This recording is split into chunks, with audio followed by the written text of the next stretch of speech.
30 years after failing to convince the Supreme Court of the threat posed by home video recordings, big media companies are back at it, setting their sights on AEREO as the latest threat to their financial well-being. At issue, whether AEREO is infringing on copyrights or simply providing consumers a legal service. What this boils down to is, the difference between a public performance and a private use of a broadcast signal.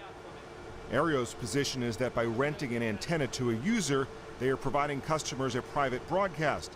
Whether that antenna is on the user's roof or 5 miles away is immaterial, AEREO says. Debate now seems to be how far the equipment can be from you, and we think, given the importance of how all of these technologies are moving towards the cloud, it's a foregone conclusion that these things, this approach should be absolutely legal and correct and legitimate.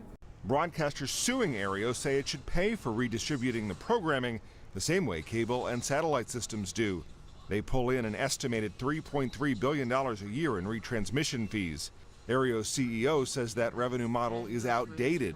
What is happening is the entire marketplace is evolving and changing with access to alternatives, whether it's Netflix or iTunes or things like that. Filmon.tv, a similar service, could also be affected by the Supreme Court's decision. It is not, as many have critiqued, as being a loophole. It is working within the scope of the law. Should AEREO win, then it is a major win for the consumer.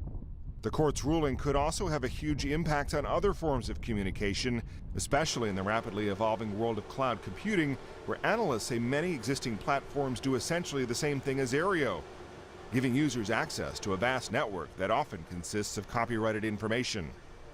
Matt Friedman, Associated Press.